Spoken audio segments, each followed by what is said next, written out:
Delhi, the capital, the heartbeat, the mirror of India. 100 days under the new BJP government. Some call it too early to judge, others say it's already too late. But here, on the streets, in our homes, in our schools and clinics, the reality is loud. This isn't about politics, it's about power, about water, about our children, our roads and the air we breathe.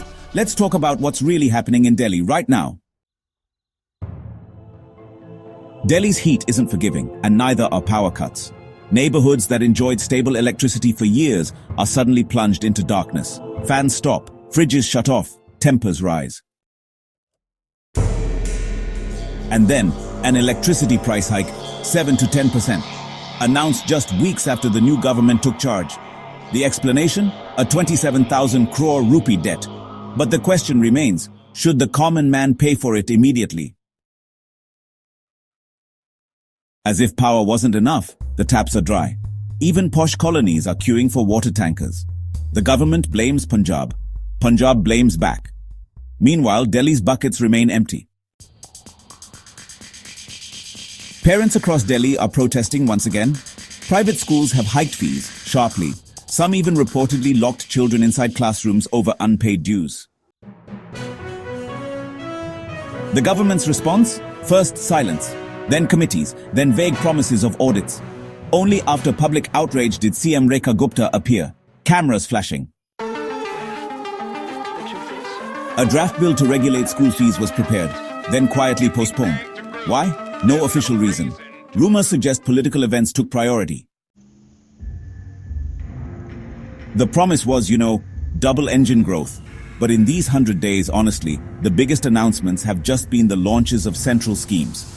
Ayushman Bharat, CM Shri schools inspired by PM Shri schools. 100 crore rupees were allocated, but there's still no Delhi-specific initiative. Meanwhile, those big promises like Mahila Saman Yojana and 100 Atal canteens, well, they're still just headlines. No canteens, no 2,500 rupees, no start date either. Auto drivers, a key BJP vote base, were honestly shocked.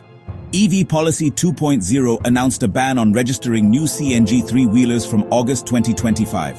Permits won't be renewed either. The backlash was instant. The deadline was pushed, but, the fear remains. Worse, from August 2026, even petrol bikes and scooters might be banned. EVs cost nearly double, and Delhi's charging infrastructure? Honestly, it's barely started. Is this the way to reduce pollution? Vehicles contribute only 25%. Why are they being made the villain, while construction dust and industry go unchecked? Stray cattle roam Delhi's roads, under metro pillars, near homes. The response? Just another photo op, another PR shot.